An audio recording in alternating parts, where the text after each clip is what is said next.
আমার আল্লাহ পাক দুজন সম্মানীয় লেখক আপনার সঙ্গে রেখে দিয়েছে। এ কথা ভুলবেন না, রাতে দিনে যেখানে যা কিছু করি দুটো সম্মানীয় ফেরেশতারা লেখে। লেখে না লেখে? ভালো করে বোঝার চেষ্টা করুন। একদিকে গলায় চিপ আর একদিকে লেখা, দুটো ফেরেশতা লিখছে। তবে কেউ যদি গাঁজা খাবো বলে নিয়ত করে ঘটপুকুরে যায়, তার নামায় আমালে গুনাহ লেখা হবে না, হবে না। কেউ যদি মদ খাবো বলে ঘটপুকুরে বাজারে যায়, তার নামায় আমালে গুনাহ লেখা হবে না, হবে না, হবে না। কেউ যদি জিনা করবো বলে কলকাতায় যায়, তার নামায় আমালে গুনাহ লেখা হবে না। এটা উম্মতি মুহাম্মাদির অফার। আর চাঁড়ি ওয়াজ, চাঁড়ি ওয়াজ, এটা চাঁড়ি ওয়াজ না? জেনা করতে যাচ্ছে গুনাহ লেখা হবে না মানে কি? চাঁড়ি না? হ্যাঁ কি গো, বিরাট চাঁড়ি তো। হ্যাঁ ভাই বলতে বিরাট চাঁড়ি ওয়াজ।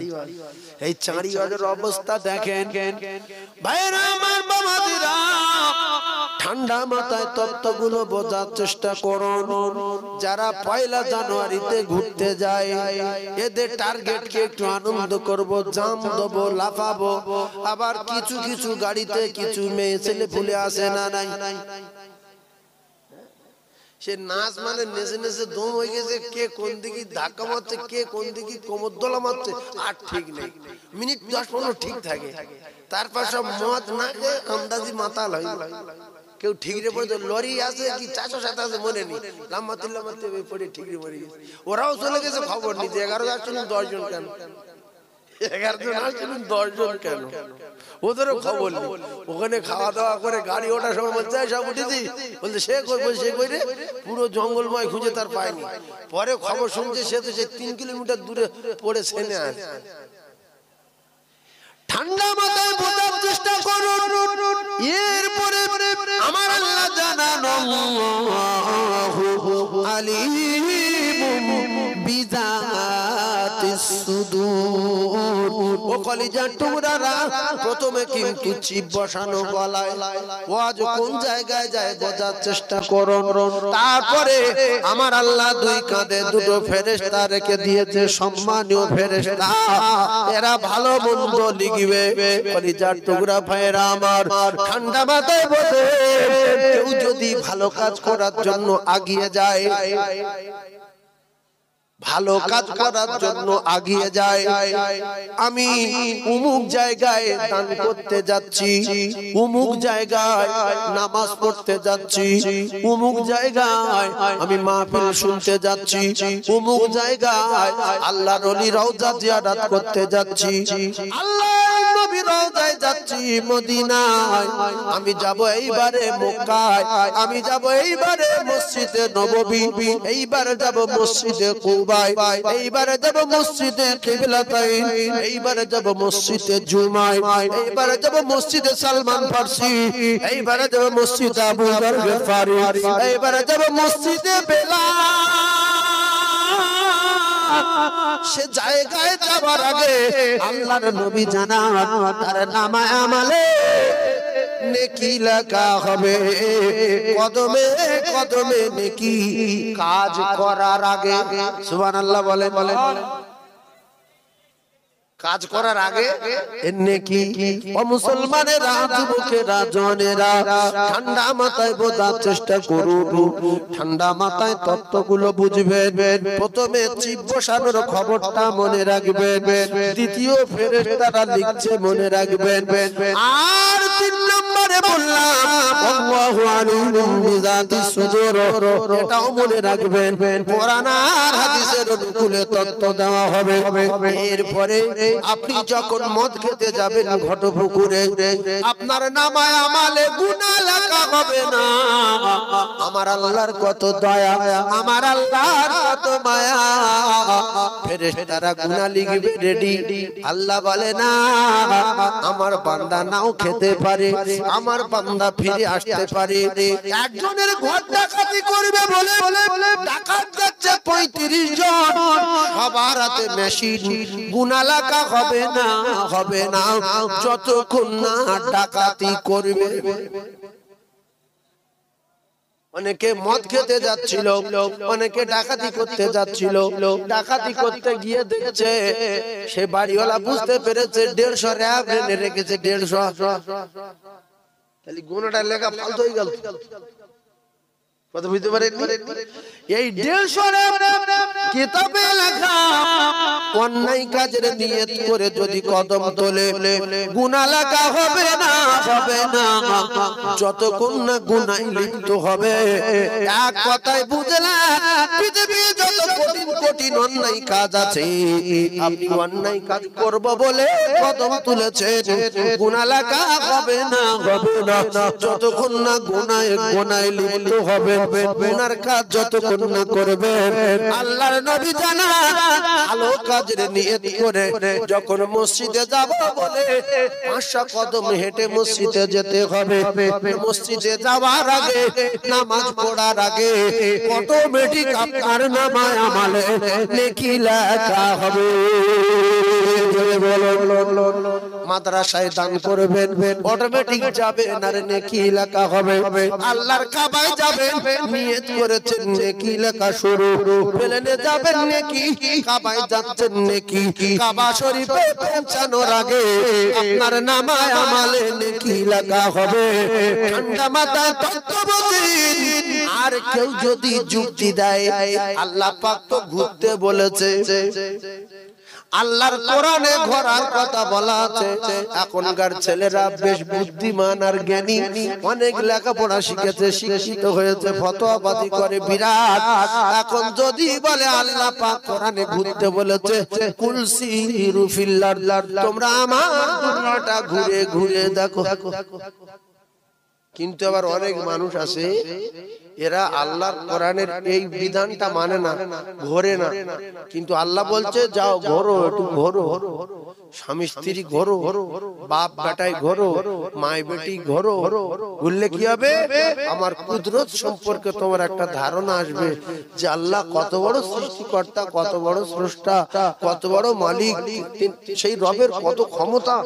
এত বড় সাগর কাটালো কে? এত বড় জঙ্গলে গাছ বসালো কে? এতগুলো মাছের খাবার দেয় কে? মাথায় আসবে না? এই জন্য বড় বড় রোগীদের, বড় বড় জ্ঞানী মানুষ যারা, ডাক্তার যারা, এরা বলে একটু জঙ্গলে টঙ্গলে বেরিয়ে এসো, একটু দিঘায় টিঘায় যাও, একটু হাওয়া চেঞ্জ করো, বিভিন্ন গাছের হাওয়া লাগাও শরীরে। এ তো আল্লাহ বলেছে ধরো। যে আমি একটা পুকুর কাটলাম, 3 লাখ টাকা খরচ, আরে এত বড় সাগর কাটিয়েছে কে? কারো বাপ কাটিয়েছে? কে কাটিয়েছে? সাগর কাটিয়েছে কে? আল্লাহ। ভাইরা আমার, এত বড় সাগর কাটালো কে? এত বড় আসমান তৈরি করলে কে? আর প্রত্যেক দিন রাত তৈরি করে কে? আর প্রত্যেক দিন দিন তৈরি করে কে? আল্লাহ বলে ওয়াজাআলনা লাইলা লিবাসা ওয়াজাআলনা রামাশা। আর জায়গা আল্লাহ বলে তুলিজুল লাইলা ফিন নাহারি ওয়া তুলিজুন নাহারা ফিল লাইল। এত বড় রাত আমি আল্লাহ তৈরি করেছি, এই রাতের ভিতর থেকে আমি আল্লাহ দিনকে বাহির করেছি, আর দিনের মধ্য থেকে আমি আল্লাহ বা রাতকে বাহির করি। আল্লাহ বলতে রাত দিন আমার, রাত দিন কার? আমার।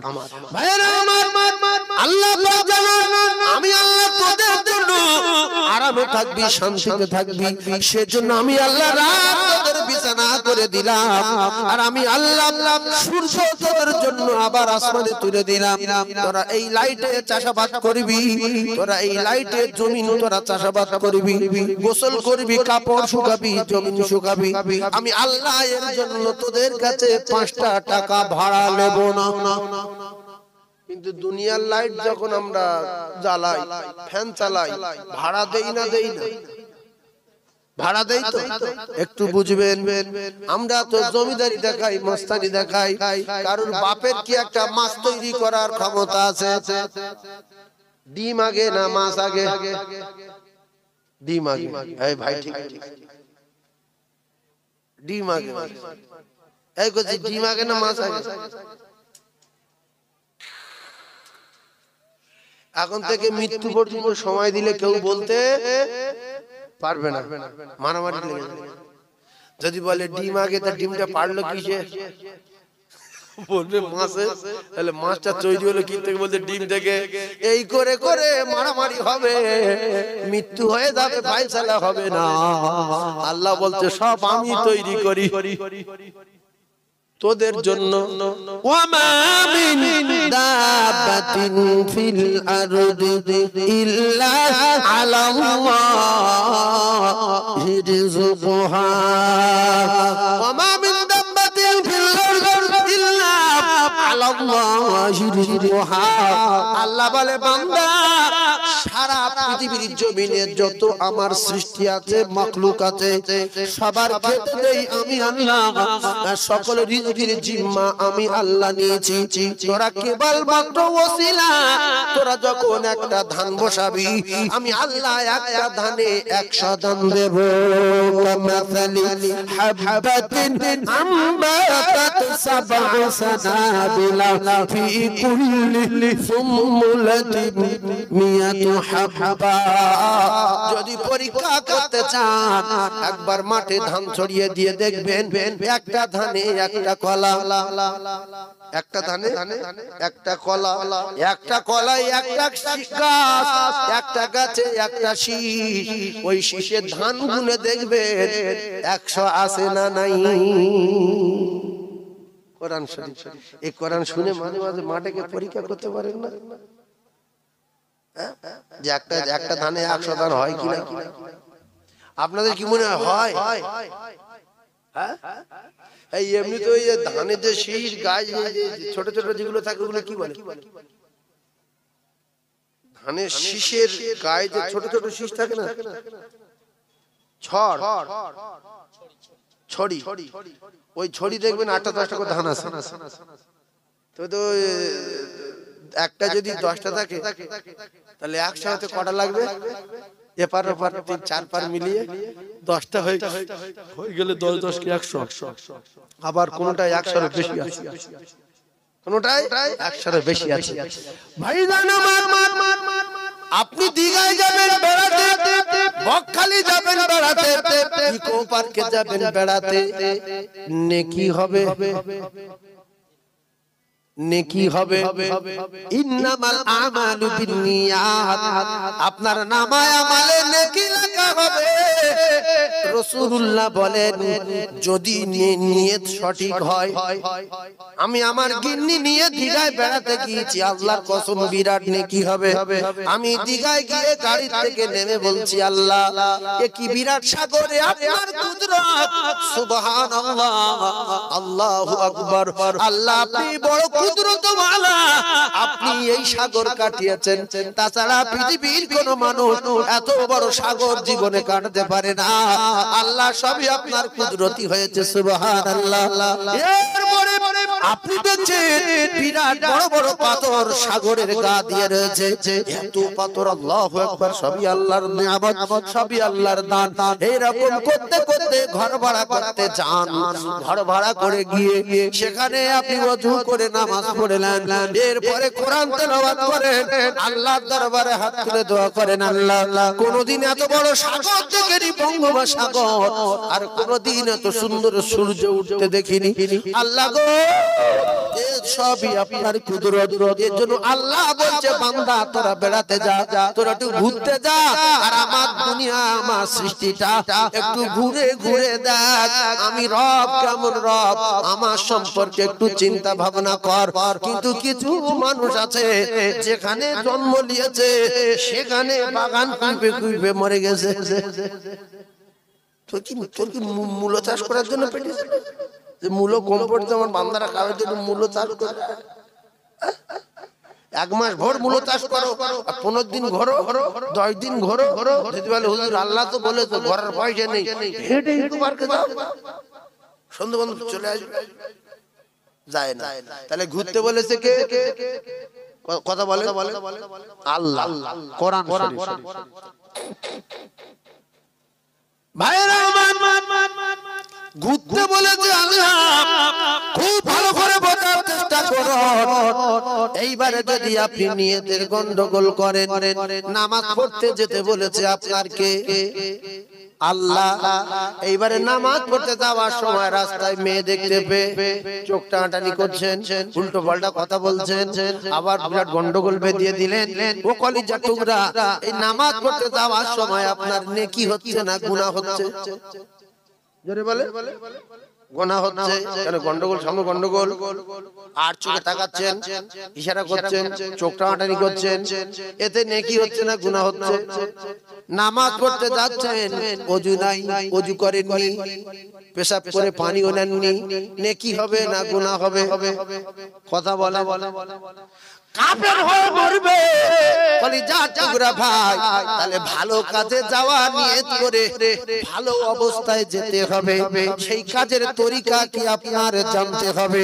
সেই কাজের তরিকা যদি না জানেন, ও কলিজার টুকরারা, আসলে ব্যবসার নিয়ম নীতি যদি না জানেন, তাহলে আপনার ব্যবসায় কিন্তু লস হবে।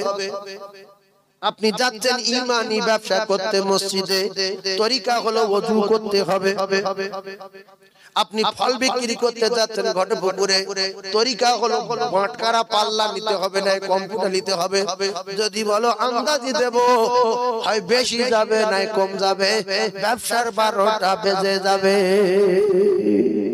ভাইজান আমার বাবাদের, প্রত্যেকটা জিনিসের নিয়ম জানতে হবে, আর তরিকা জানতে হবে। বেড়ানোর এতদিন 1 বছর ভর চলে গেল, বেড়ানোর দিন তুমি পেলে না। আজকের বেড়াতে যাচ্ছ 1 জানুয়ারিতে, বাপের বেটা জিন্সের প্যান্ট পরে, এক সাইজ গেঞ্জি গায়ে দিয়ে 2-4টে মেয়ে ছেলে ফুলে তুলে নিয়ে ডান্স করতে করতে যাচ্ছ, এতে আল্লাহর রহমত হবে না গজব হবে? ইন্নামাল আমালু বিন্নিয়াত, আপনার আমল ইবাদতের ফয়সালা হবে নিয়তের উপরে। এই জন্য দিঘায় গিয়ে যদি আপনি কোরআন শরীফ তেলাওয়াত করেন ঘর ভাড়া নিয়ে, আল্লাহর কসম কি হবে? 5 ওয়াক্ত নামাজ পড়লেন, আল্লাহর আরশ খুশি হয়ে গেল। এরপরে আপনি নদী দেখলেন, নদীতে গোসল করলেন, তবে গোসল করার সময় যদি আন্ডারপ্যান্ট পরো, জাইয়া পরো, তাহলে কপালে আগুন লাগবে না? লাগবে না? বেটা ছেলে শুধু জাইয়া পরা সুন্নত না মুস্তাহাব?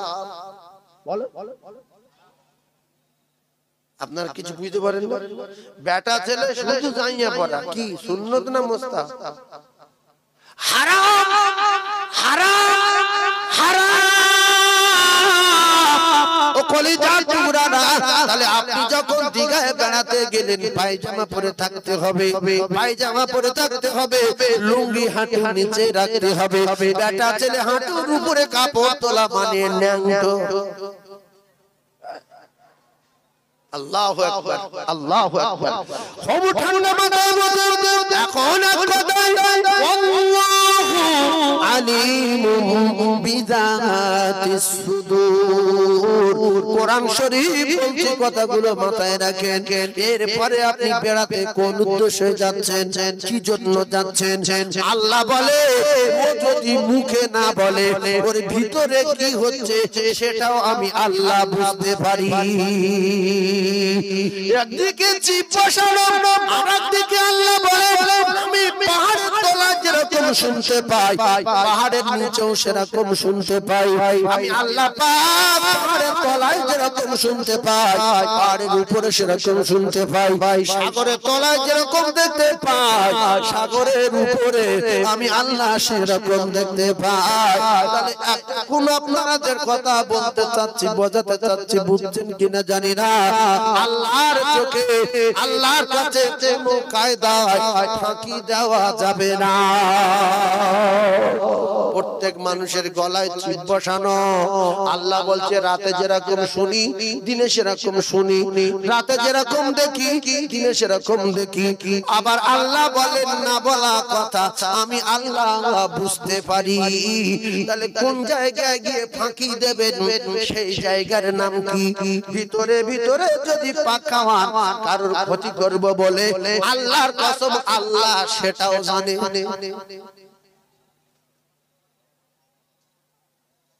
একজন গীবত করছে আর একজন জেনা করছে, অন্যায় করছে কে?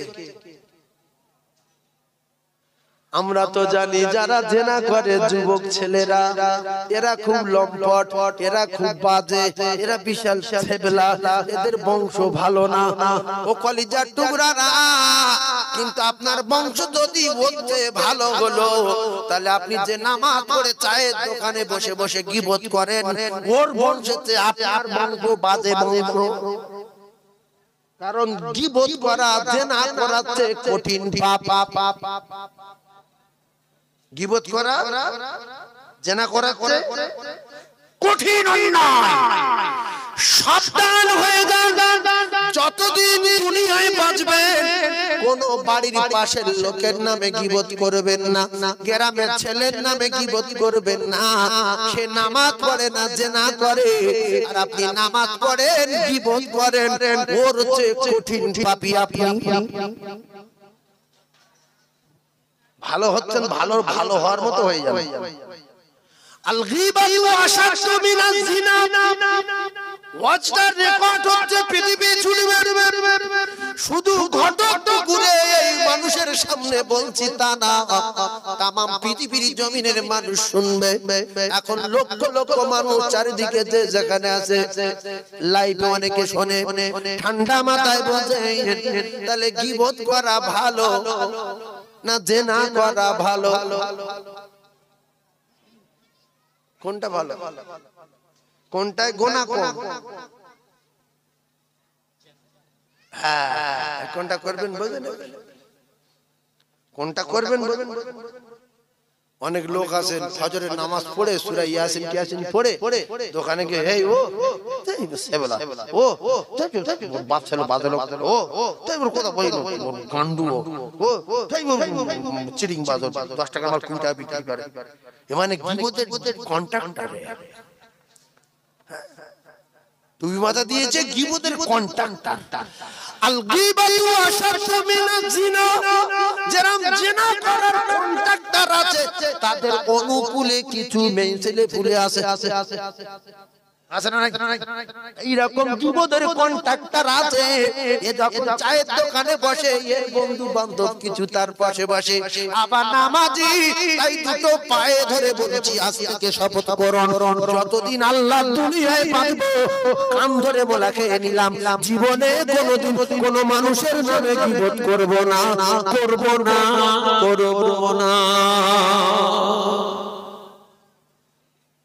নামাজ পড়লে আল্লাহু আকবার, ঠান্ডা মাথায় কতগুলো বলে ঘটকপুরের একটা ছেলে, খাঁপাড়ার একটা ছেলে, বলছি মাইকটা হাত করে ডাউন হয়ে গেছে, টোনটা বাড়িয়ে বক্স কেটে গেছে, বক্স কেটে গেছে। আমার খবর আছে আমি এক কালে ওয়াজ করালো, কিছু একটা হয়েছে তাই তো?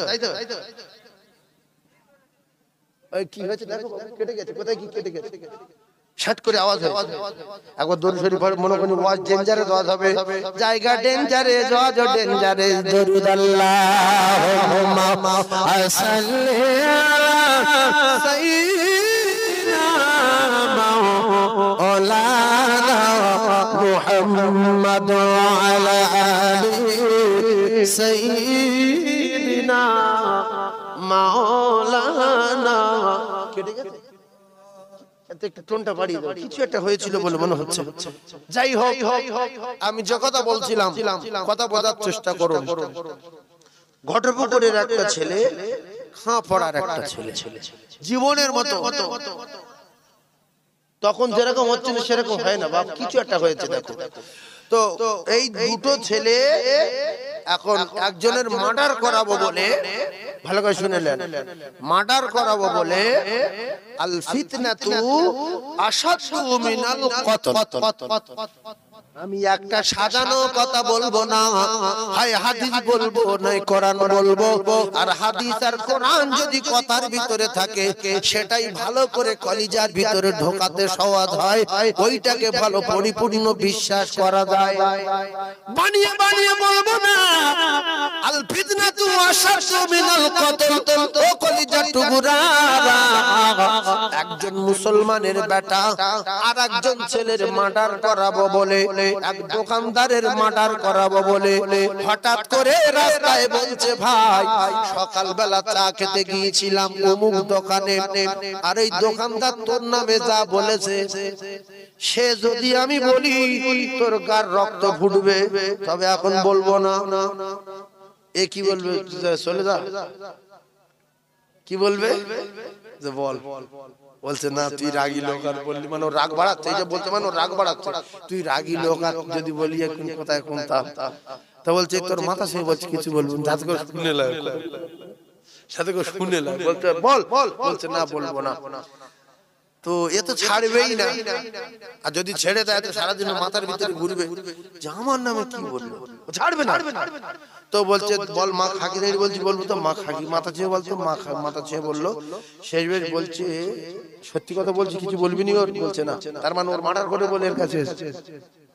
আল ফিতনাতু আশাদ্দু মিনাল কতল। কি হচ্ছে দেখেন এবার। তো বলছে কি, বলছে তোর বাপ নাকি আগে চুরি করতো। কি বলছে?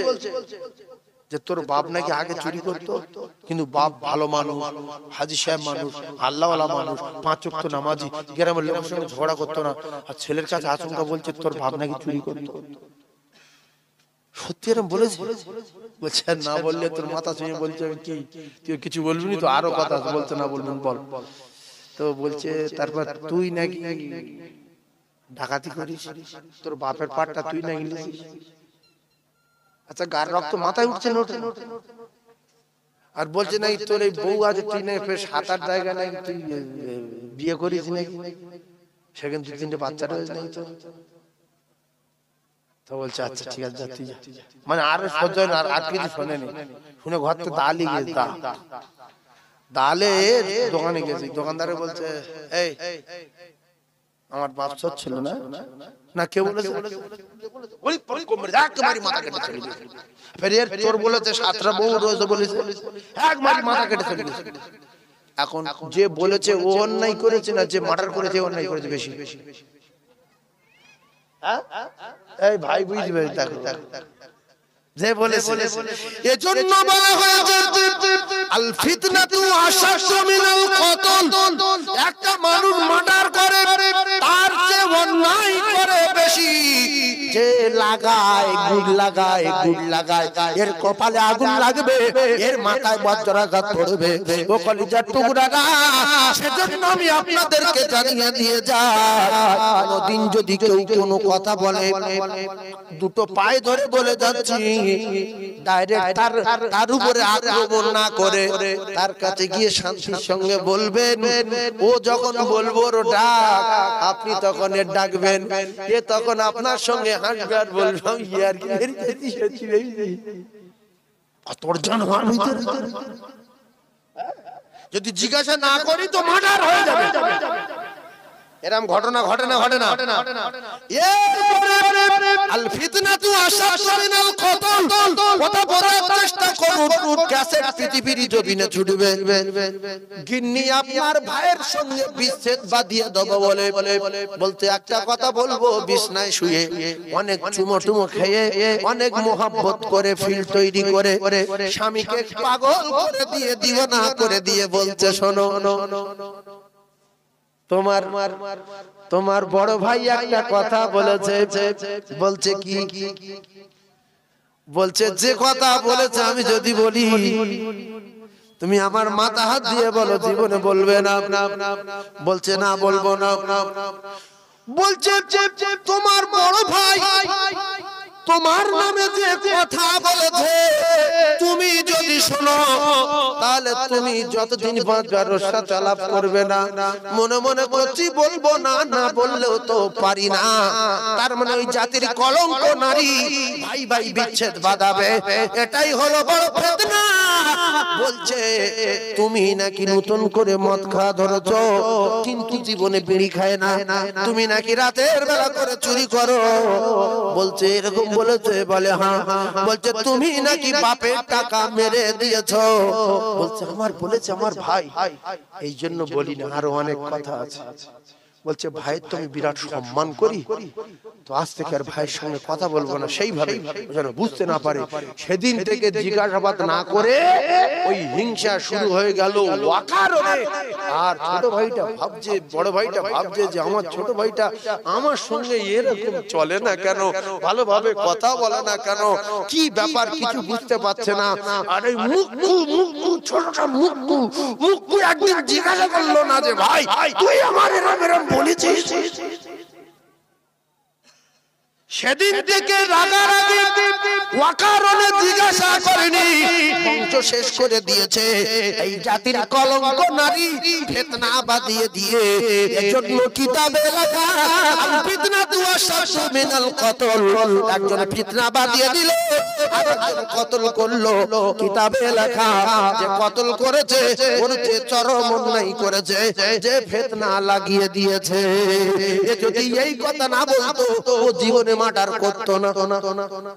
এই জন্য গিন্নি যদি কিছু বলে, ভাই যদি কিছু বলে, গ্রামের লোক যদি বংশ ধ্বংস করবো বলে লাগায়, আল্লাহর কসম দুটো পায়ে ধরে বলে যাচ্ছি, অন্তত পক্ষে মার্ডার করার আগে, তার সঙ্গে বিচ্ছেদ করার আগে একটা বার্তা জিজ্ঞাসা করবেন। এই পার্টি ধ্বংস হচ্ছে এইভাবে। একজন শত্রু পার্টির লোক, সে মেন পার্টির যে মাতব্বর তার কাছে বলল যে ভাই অমুক ছেলেটা তোমার উপর পুরানো রাগ ডাক আছে নাকি? না তো বলছে কেন? বলছি তোমার নামে যা বলছে তুমি যদি শোনো পাগল হয়ে যাবে। বলছে কি? বলছে এই বলেছে। বলছে তুলে নিয়ে তার জিজ্ঞাসা করে, তার ধরে এনে বলতে মাছ চালা, এ অর্ডার দিয়েছে মাছ চালা, ওরা কুচে দিচ্ছে। সে বলছে ওই মাছটি কেন বল? বলতে তোর মাছটি, তোর মাছ উপরতে অর্ডার হয়ে গেছে, তোর আবার ধুলো করবো। সে শুধু বলছে আগে আমার জিজ্ঞাসা কর। এরকম কাজ চলছে না? জোরে বলে। এর জন্য আল্লাহর দরবারে কৈফিয়ত দিতে হবে। আল্লাহর কসম ক্ষমতা আছে আলহামদুলিল্লাহ। একটা বার জিজ্ঞাসা করে যে তুই আমার এই বলেছিস, তুই কি এই কাজ করেছিস? কলিজার টুকরা জিজ্ঞাসা করলো না, ওইভাবে রেগে গেল, তার 12টা বাজাতে শুরু করলো। বড় ভাই রেগে গেল, ছোট ভাইয়ের কপালে আগুন লাগাতে শুরু করলো। ছোট ভাই রেগে গেল, বড় ভাইয়ের কপালে আগুন লাগাতে শুরু করলো। আর এই মুখু জিজ্ঞাসা না করে ডাইরেক্ট গিয়ে দোকানদারের মার্ডার করলো। কলিজার টুকরা ভাই, আল গীবাতু আশাদ্দু মিনাল জিনা শুনলে, আল ফিতনাতু আশাদ্দু মিনাল কতল, আশাদ্দু মিনাল কতল। আরেকটা ঠান্ডা মাথায় তত্ত্ব বোঝার চেষ্টা করো। আল্লাহর নবী নিজের চাচা কিতাবে লেখা রে, তার নাম আবু লাহাব। এই আবু লাহাব বড় কাফের ছিল। আবু লাহাব বড় কাফের ছিল। পীর মেরে দেব বলে গিন্নির কথা শুনে, গিন্নির কথা শুনে, গিন্নির নাম ও কলিজার টুকরা মুসলমানের আমার উম্মে জামিল গিন্নি। এই উম্মে জামিলের কথা শুনে নিজের ভাই পর মার্ডার করতে গেল। এই জন্য অনেক গিন্নির কথা শুনে ভাইয়ের মার্ডার করতে যায়। গিন্নির কথা শুনে মায়ের পেটের ভাই কলিজার টুকরা তার মার্ডার করতে যায়। এমন ঘটনা আছে না নাই? শুনে রেখে স্ত্রীর কথা শুনে ছোট ভাইয়ের বেটা মুহাম্মদুর রাসূলুল্লাহ, আল্লাহর নবীর আব্বা ছিলেন ছোট। আর এই আবু লাহাব স্ত্রীর কথা শুনে, তার মানে রাসূলুল্লাহ চাচি, নিজের চাচি। চাচি বলল স্বামী মুহাম্মাদের বাপ নাই, মুহাম্মাদের মা নাই, মুহাম্মাদের দাদু না, মুহাম্মাদকে মার্ডার করে দাও, কারণ ও যে নতুন পার্টি করা শুরু করেছে, তোমার পার্টি শেষ হয়ে যাবে।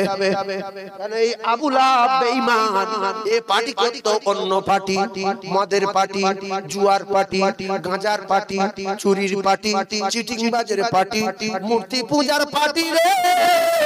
নবী বলছে এগুলো ঠিক না, আমার পার্টি ঠিক না। ইলাহা ইল্লাল্লাহু মুহাম্মাদুর রাসূলুল্লাহ। এই কথাটা কি বাজে কথা বললাম? তাহলে সবাই জোরে বললেন না কেন? লা ইলাহা ইল্লাল্লাহু মুহাম্মাদুর রাসূলুল্লাহ। এই বড় বেঈমান পার্টি করতো, মার্ডার করা পার্টি, যত মেয়ে ছেলে হবে জবাই করে দেবে। মেয়েদের সদ্য জানত কবর দিত, পুঁতে দিত, দেখে এসেছি। শুধু তাই না, মদে মদে ভরপুর ছিল এই বেঈমানের জামানায়। রাসূলুল্লাহ যাওয়ার পরে বলতে এগুলো হবে না। তাই নিজের চাচি বলল, তোমার ভাইপো তোমার পার্টি নষ্ট করে দেবে, ভাইপোর মেরে দাও, আর হুর জামালি হবে না। চাচির কথা শুনে চাচার নাম কি বললাম? আবু লাহাব। আবু লাহাব ছোট ভাইয়ের বেটার মারতে গেল, কিন্তু ছোট ভাইয়ের বেটার গাড়ে আল্লাহ পাহারাদারকে জিবরিল আলাইহিস সালাতু ওয়াস সালাম। যত বড় বাপের বেটা হোক, গাধাড়া মারবে, একটু মারিছে। সব সময় গার্ড দিতেন কে? জিবরাইল আলাইহিস সালাতু ওয়াস সালাম। আল্লাহ তো আছেন। রাসূলুল্লাহ পাহাড়ের ঢাল থেকে যাচ্ছেন, আর এদিকে আবু লাহাব বড় একটা পাথর নিয়েছে। আল্লাহ দেখতে পাচ্ছে না, পায় না। মারবে কার অন্তরের খবর জানে না। মারবে যার, তিনি হলেন আমার আল্লাহর দোস্ত। পাহাড়ের উপরে উঠে পাথর হাতে করে নিয়ে আল্লাহ রাসূলকে মারলো। কিতাবে লেখা আছে রাসূলুল্লাহর লাগিনি। রাসূলুল্লাহকে আমার আল্লাহ পাক হেফাজত করেছে। পাথর যখন মারলো, আমার আল্লাহ সামিউম বাসীর, আমার আল্লাহ তিনি নিজে চোখে দেখলেন, নিজে কানে শুনলেন, অন্তরে কি হচ্ছিল, কি জন্য মারছিল, না বলা কথা আমার আল্লাহ সব কিছু বুঝতে পারলেন। যত কাফের জন্ম লেছে, কাফের, আবু জেহেল কাফের, উতবা কাফের, সাইবা কাফের, ওলীদ কাফের, কলিজার টুকরা পৃথিবীর জমিনে ফেরাউন কাফের, আবরাহা কাফের, সাদদাত কাফের, নমরুদ কাফের, হামান কাফের, কারুন কাফের। কোন কাফেরের নামে একটা কোরআন শরীফের ভিতরে একটা সূরা দেওয়া নাই। একটা কাফেরের নামে গোটা একটা সূরা দেওয়া আছে। সেই কাফেরটা হলো আবু লাহাব কাফের। সেই কাফেরটা কি কাফের? আবু লাহাব কাফের। এই কাফেরের নামে কোরআনে কারীমের ভিতরে একটা সূরা দেওয়া আছে। সেই সূরাটা হলো তাব্বাত ইয়াদা আবি লাহাব। ওই আবু লাহাবের নামে সূরা। ঠান্ডা মাথা তত্ত্ব বোঝার চেষ্টা করুন। গীবত করা কত বড় অন্যায়, এ জায়গায় বুঝতে পারবেন। ফিতনা করা কত বড় মারাত্মক ক্ষতি, এ জায়গায় বুঝতে পারবেন। যখন মেরেছে আল্লাহ দেখেছে না দেখিনি। দেখার পরে আল্লাহ বললেন তাব্বাত ইয়াদা আবি লাহাব। ওরে আবু লাহাব, তুই আমার দোস্তর পাথর মারলি, তোর এবারে 12টা বাজাবো, তোর হাত দুটো ধ্বংস হয়ে যা। হাত দুটো ধ্বংস হয়ে যাক, আপনাদের কাছে বিচার দিলাম। পাথর মেরেছে একটা হাত দিয়ে, আল্লাহর নবীকে দুটো হাত ধ্বংস হবে কেন? যেটা অন্যায় করেছে সেটা সাজা হবে। এই হাতে পাথর মারার সময় এই হাতটা নড়েছে না, চুপ করেছিল। জোরে বলে, এই যে এইটা পাথর আমি আপনার মারছি, এই ছেলে মারছি, মালটা কোন দিয়ে গেল, এই যে কিংবা এই যে এইটা মারলে এইটা নড়ে না, নড়ে না। আল্লাহ বলছে আমার দোস্ত তোর পাথর মারছে আর তুই নড়ছিস, তোরও 12টা বাজালাম। আবু লাহাব রে, তোর দুটো হাত ধ্বংস হয়ে যাক। তাহলে একজন মারছে আর একজন লড়ছে, আর একজন মদ খাচ্ছে আর একজন ডিউটি দিচ্ছে, আর একজন জেনা করছে আর একজন বলছে আমি পাহারাদারে আসি, যদি কেউ আসে তোর কাছে মিস কল দেবো, আর নাই খুব জোরে কাটবো, তুই সতর্ক হয়ে যাবি।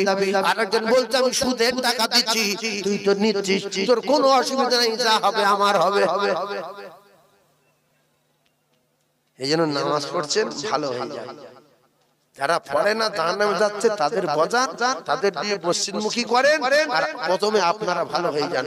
আপনাদের আদর্শ দেখে, আখলাক দেখে, আপনার নামাজি লোকের চরিত্র দেখে বেনামাজি নামাজি হবে। বেনামাজি কি হবে?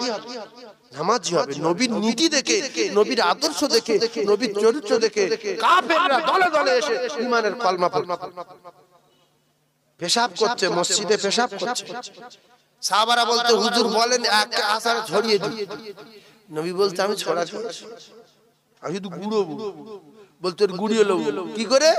রাসূল বলছেন বাবু এ তো পেশাব করার জায়গা না, এটা ধর্মস্থান, এখানে আমরা ইবাদত করি। বলছে ইয়া রাসূলুল্লাহ আপনার প্রচন্ড ক্ষমতা আমি জানি, কেন সঙ্গে আলী রয়েছে, ওমর রয়েছে, বাঘ। আলী যদি কারোর একটা চড় মারে গালে দাঁত থাকবে? শেরে খোদা, আল্লাহর পাঠানো বাঘ, সব বাঘ চুপ করে আছে। রাসূল বোঝালের পরে বলছে ইয়া রাসূলুল্লাহ আপনি যে মহামানব এতে কোনো সন্দেহ নাই, কলেমা পড়িয়ে দেন। জোরে বলে চড় মারলি ও তো পড়তো না, ওর বংশ যতদিন বাঁচতো কলেমা পড়তো না। যে মুহাম্মদ এত বাজে লোক, ছেলেটার মারলো। আমি মনে মনে করছিলাম যে লোকটা ভালো লোক, কলেমা টলমা পড়বো। ওর সঙ্গে আরো 2-3 জন বলেছে যে আমিও পড়বো, কিন্তু এর মারার পরে পুরো বংশ আউট হয়ে গেছে। নবী না, এ বাজে লোক। আবু জেহেল কাবার চত্বরে সব করে করে কিচ্ছু পাচ্ছে না, যত লোক দেশ বিদেশ আসছে কাবায় সব করার জন্য। তো তাদের বলতে এই শোনো, ওই যে মারোয়া পাহাড়ের ঢালে, রাসূলুল্লাহর বাড়ি মারোয়া পাহাড়ের ঢালে। প্রথম আবু জেহেল, তারপর নবীর বাড়ি। আবু জেহেল সবার ডেকে ডেকে বলতে ওই যে ঘরটা আছে ওটা একটা পাগলা, খবরদার তোমরা ওখানে কেউ যাবে না। কারণ আবু জেহেল বেঈমান জানে মুহাম্মাদের ঘরে ঢুকলে কলমা না পড়ে বার হবে না। শুধু অন্য মানুষ, তার শরীর বাস, কথা বললে বাস, ঘাম বাস, পেশাব ঔষধ, পায়খানা বাস, থুতু বাস, সব বাস। সকালে রাস্তা দিয়ে হেঁটে যাবে, সন্ধ্যা পর্যন্ত বাস ভরাবে। কেউ যদি রাসূলুল্লাহর সাথে হাতে হাত দিয়ে মোসা করে, তার হাতে সন্ধ্যা পর্যন্ত মেশকে আম্বার মতো খুশবু বাড়াবে। রাতের বেলা রাস্তায় বেরিয়ে গেলে পুরো গ্রাম আলোকিত হয়ে যাবে, নিজের বডির আলো। জোরে বলেন না সুবহানাল্লাহ। সাহাবারা বলতেন আমরা রাতের বেলা যখন রাসূলুল্লাহর সঙ্গে যেতাম আমাদের মনে হতো আমাদের সঙ্গে হ্যালোজিন যাচ্ছে, হ্যালোজিন। আগে ব্যাং ধরা আসতো না, ব্যাং ধরতে আসে কি নিয়ে? এই হারিকেন লাইট নিয়ে আসতো না, হারিকেন লাইট এইরকম একটা জালি মতো, আর হাওয়া দিলে লাল মতো হয়ে যেত না। এখন সেটা ফুটে গেছে, ছেলেদের বোঝানো যাবে না। তো ওই নিয়ে ব্যাং ধরতে আসতো, হাতে ছিপ থাকতো, তার মাথায় খালি বসি থাকতো, কোনো খাবার টাবার দিত না। ওই ব্যাং ধরা ওই হারিকেন লাইট নিয়ে পুকুরের কাছে যাবে, তো বিরাট লাইট, ছেঁচা পুকুর, বর্ষার সময় গিয়ে ওই বসি দিয়ে পাশা বেঁধে টান মারবে। তো রাসূলুল্লাহ যখন রাতের বেলা সাহাবায়ে কেরামদের সঙ্গে যেতেন, সাহাবায়ে কেরাম বলেন আমাদের মনে হতো আমাদের সঙ্গে যেন হ্যালোজিন। কি যাচ্ছে হ্যালোজিন। আল্লাহু আকবার। তো স্ত্রী গণেরা বলতেন রাসূলুল্লাহ যখন রাতের বেলা দিনের বেলা ঘরের ভিতরে ঢুকতেন তো রাত দিন তখন তো সমান। একটা ঘরে যদি ডুম না থাকে, বাল্ব না থাকে, জ্বালানো তেল না থাকে, কারেন্ট তো কালকের কারেন্ট, ঘরে বুকুর কারেন্ট ছিল, একটা টেপি জ্বালিয়ে 3-4 ভাই বোন পড়ছে, সব মাথায় মাথায় ঠুনে যাওয়া তাল এক টোকা টেপি ট্যাম্প লম্পট 4-5 জন ঘিরে পড়ছে। এরকম ছিল না ছিল না? আল্লাহু আকবার। আর এখন কারেন্ট চলে গেলে হারকেন জ্বালাচ্ছে, বলতে সব লেখা ফেকা সব লাল হয়ে গেল। সে জ্যোতি আর চোখে নেই, সে চোখের জ্যোতি শেষ। আল্লাহু আকবার। কারেন্ট চলে গেছে, লম্পট জ্বালিয়ে দিয়েছে, ভাত তরকারি সব লাল। ঝোপ দেখছি, বলছে আমার কিচ্ছু দেখতে পাই না, বন্ধ কর লম্পট বন্ধ কর, কারেন্ট আসলে তবে খাবো। কারেন্ট চলে গেছে, বাড়ির লোকজন বাচ্চা কাচ্চা সব ফাঁকায় বেরিয়ে গেছে, কারণ ঘরের ভিতরে টিকতে পারি না। কিন্তু আগে যখন কারেন্ট বলে কি কিছু বুঝতাম না, তখন ভাত খেয়ে গোশ খেয়ে ছুটে হেঁটে ঘরের ভিতরে ঢুকে থাকতে শুয়ে পড়েছে, ঘাম হচ্ছে, একটু হালকা পাকা পাকা নে গামছা রমজানে ঘুরিয়ে ওইভাবে ঘুরে বললো গোটা রাত বুলেটের মতো শুয়ে ঘুমছে, বুলেট শরীর একটা লোকের গায়ে 4-5 জনের শক্তি, এখন শক্তি শেষ, সব শেষ। 50 কেজি চাললে ঘটে যাবে, যেতে পারছে না টোটো করতে। আরে বাপ, এক বস্তা চাললে 5-4 কেজি চলে গেছে মাথায় করে। আর ওই গরমের ভিতর ঘুমাতো, গরমের ভিতরে শুধু তাদের শরীর কখনো গরম কখনো ঠান্ডা, সর্দি কাশি কিছু জানে না। গোটা সিজন ভোর চাষের সময় ওইভাবে ভিজে, কারুর গায়ে প্লাস্টিকের শাসি আছে, তালপাতার শাসি আছে, কারুর নেই। সকাল 6টা থেকে ভিজে মাগরিব পর্যন্ত কোনো খাসে না, কিচ্ছু করে না। আর এখনকার লোকের মাঠে লেগে দাও, ঘন্টা 2 পানি থাক, কি এদের না মাঠে ঢুকতে গিয়েছিলাম, এই ঠান্ডায় ও শেষ হয়ে গেছে। আমাদের ইঞ্জিনিয়ার কিচ্ছু নেই, উঠে দাঁড়ালে পা ঠিক ফেলতে গেলে একদিন দাঁড়িয়ে থাকতে হয়, চোখ দিয়ে জনি করছে। হ্যাঁ, কথা ঠিক না? ঠিক না? ঠিক না? ভাইজান আমার একের পর এক তত্ত্ব মাথায় রেখে আমি আপনাদের যে জিনিসটা পড়তে যাচ্ছি, বিশ্বনবী হাবিবুল্লাহর স্ত্রী বলেন দিনের বেলা ঘরের ভিতরে ঢুকলে সে জ্যোতির কথা বলতে পারবো না, রাতের বেলা ঢুকলে সে জ্যোতির কথা কি বর্ণনা দেব। তবে রাসূলুল্লাহ যখন ঘরের ভিতরে আসতেন, আমরা হাতে তখন সুচ দিয়ে বিভিন্ন জিনিসপত্র সেলাই করতাম, দর্জির মেশিন কি কোনো খবর ছিল না। আমাদের সুচগুলো যখন অন্ধকারে হারিয়ে যেত, রাসূলুল্লাহর আসার অপেক্ষায় বসে থাকতাম। রাসূলুল্লাহ আসার পরে শরীরের এত জ্যোতি, রাসূলুল্লাহর নূরের তাজাল্লিতে আমরা ছোট ছোট হারানো সুচগুলো রাসূলুল্লাহর জ্যোতিতে খুঁজে নিতাম।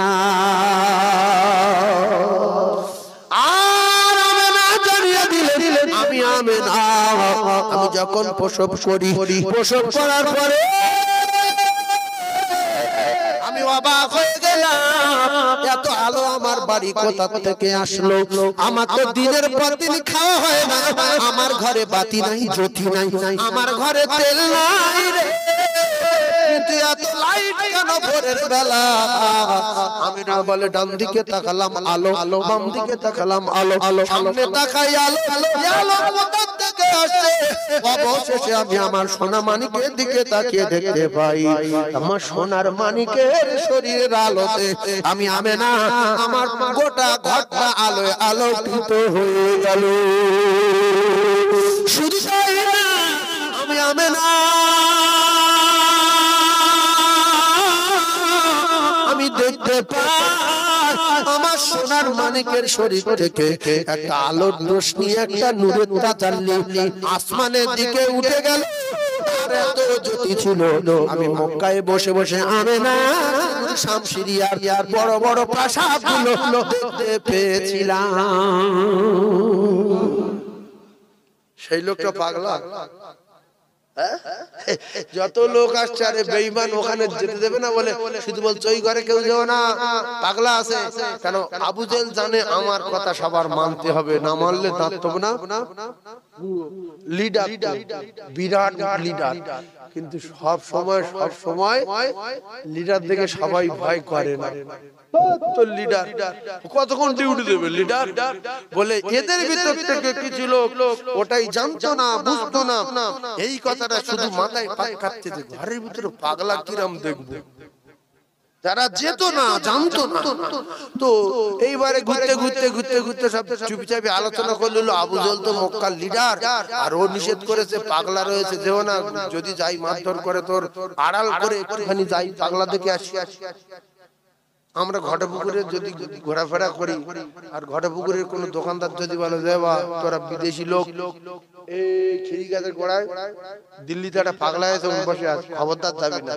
আমার বাজার করা না আমি দিল্লির পাগলা কিরম দেখবো, তারপর যাবো। এই কথা ঠিক না? পাগলা দেখতে গিয়ে দেখছি যে প্রথমত কথা, পাগলার ঘরের ভিতরে গ্যাস ভরা, পাগলা জামা কাপড় নোংরা, শরীর কালার অন্যরকম, গায়ে ময়লা, চুলগুলো এলোমেলো। কিন্তু ঢোকার সঙ্গে সঙ্গে দেখছে যে ঘরের ভিতরে যে বাঁশ আসছে, সে বাঁশ পৃথিবীর কোনো জায়গায় নেয়নি আর পাইনি। ও বাঁশ কেনার জন্য কোনো জায়গায় আজ পর্যন্ত দোকানদার তৈরি হয়নি যে রাসূলুল্লাহর গায়ের বাঁশ আমি বিক্রি করি। পাগল হয়ে গিয়ে দেখছে যে লোকটার মুখের দিকে তাকাচ্ছি, জ্বলছে লাইট, মুখে লাইট, বডি লাইট, হাতে লাইট, গায়ে লাইট, সব শরীরে লাইট।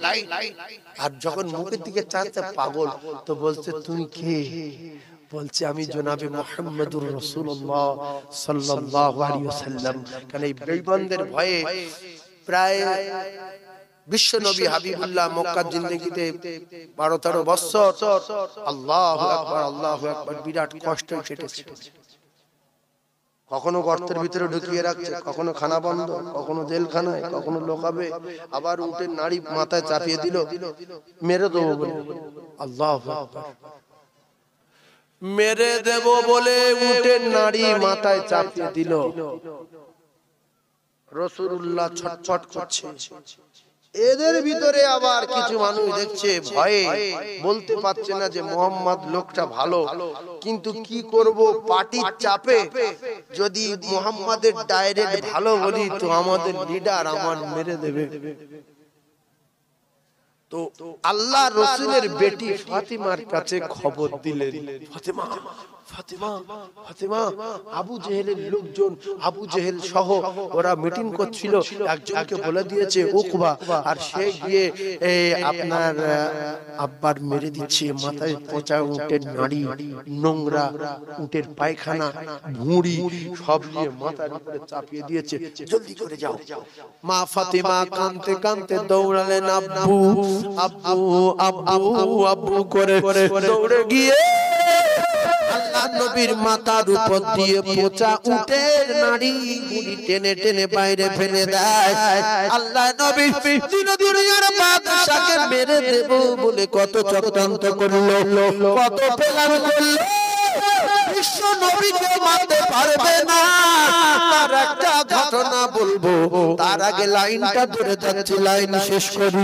ও কলিজার টুকরা না, বিশ্ব নবী হাবিবুল্লাহকে দেখতে যায় লুকিয়ে লুকিয়ে। যারা যায় তারা ঈমানের কালমা পড়ে মুসলমান হয়ে যায়। এই জন্য মোস্তানি বেশি দিন থাকে না, একদিন শেষ হয়ে যাবে। নমরুদের মস্তানি শেষ হয়ে গেল, হামানের মস্তানি শেষ হয়ে গেল, কারুনের মস্তানি শেষ হয়ে গেল, আবরার মস্তানি শেষ হয়ে গেল। আর যারা সৎ মানুষ, ভালো মানুষ, এদের সম্মান মৃত্যু পর্যন্ত ছিল আর কিয়ামত পর্যন্ত থাকবে। খলিফা ছিলেন হযরত ওমর ফারুক রাদিয়াল্লাহু তাআলা আনহু, মারা গেছে, আজ তার নামে পৃথিবী আলোচনা চলবে অতদিন, আসমানে সূর্য উঠবে যতদিন। তিনি কেমন মস্তান ছিলেন, কেমন লিডার ছিলেন, কেমন খলিফাতুল মুসলিমিন, অর্ধেক জাহানের খলিফা, শুধু ভাঙড়ের খলিফা না, ভাঙড়ের লিডার না, পুরো অর্ধেক জাহানের খলিফা। রাতের বেলা সাধারণ পোশাক পরে লোকের বাড়ি গিয়ে রাস্তা দিয়ে যেতেন, কার বাড়ি পানি পড়ছে, কার বাড়ি উনুন জ্বলেছে, কার বাড়ি জ্বলেনি, কে কোনো কান্নাকাটি করছে। হঠাৎ করে দেখলেন একটা বাড়িতে বাচ্চারা কাঁদছে, আর জনমদুখী মা শুধু বলছে হয়ে গেছে, প্রায় হয়ে গেছে, ঘুমা, প্রায় হয়ে গেছে, ঘুমা, প্রায় হয়ে গেছে, ঘুমা, ঘুমিয়ে পড়, হয়ে গেছে বলছি তো কাঁদবি না। মেয়েটার মুখের দিকে তাকিয়ে দেখলেন চোখের পানি জারি হয়ে যায়, মা কাঁদছে আর বলছে হয়ে গেছে, ব্যাপার কি?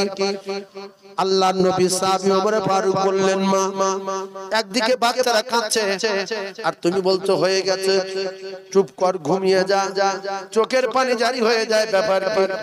বলছে বাবা পতি,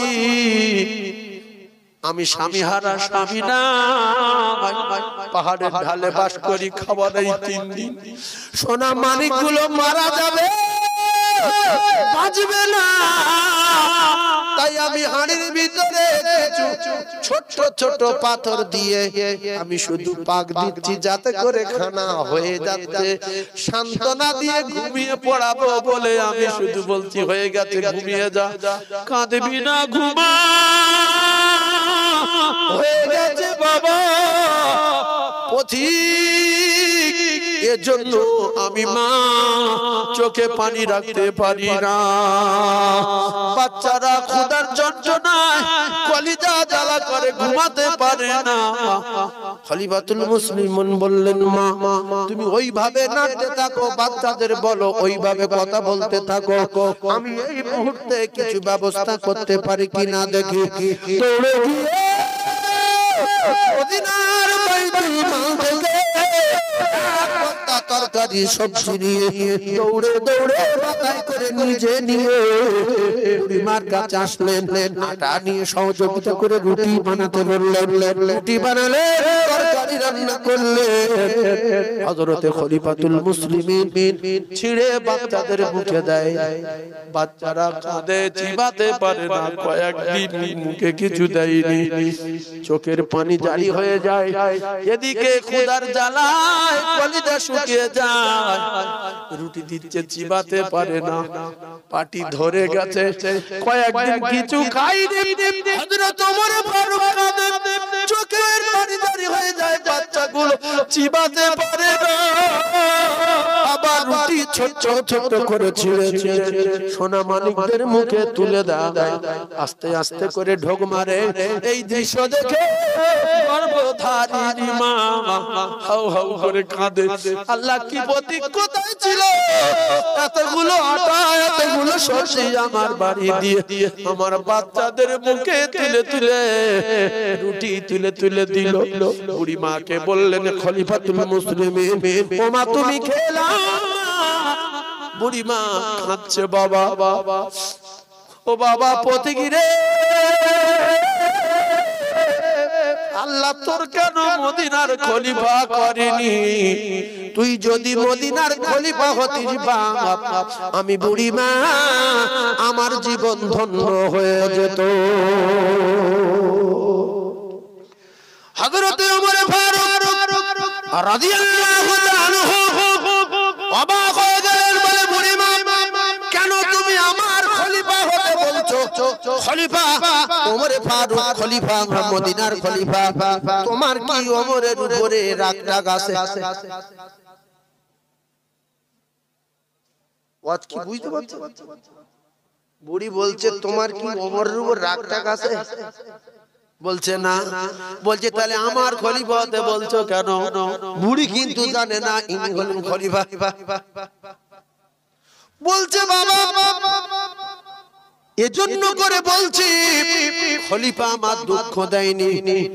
ওমরে ফারুক বলে, বুড়ি মা তোমার এই অবস্থা, 3 দিন খাওয়া নাই, তুমি তো খলিফার কাছে যেতে পারতে, কিছু খাবার জন্য কিছু চাইতে পারতে, খলিফা তো অনেক টাকা পয়সা দেয়। বলছে বাবা পথিক, আমি বুড়ি মা খলিফার কাছে গিয়েছিলাম, কিন্তু এত ভিড় ভাট্টা আমি ওদিকে খলিফা পর্যন্ত পৌঁছাতে পারি না। তবে তোমার মতো মানুষ যদি খলিফা হতো, আমি বুড়ি মা আমার জীবন ধন্য হয়ে যেত। খলিফাতুল মুসলিমিন বললেন, মা খলিফার উপরে তাহলে কোনো রাগ নাই? বলে না। কি করব বাবু, বিরাট ভিড় ভাট্টা, যেতে পারি না, খাওয়া নাই। বলছে আগামীকাল সকালবেলা তুমি যাবে, আমি প্রতি কথা দিয়ে গেলাম ওমরের সঙ্গে দেখা হয়ে যাবে।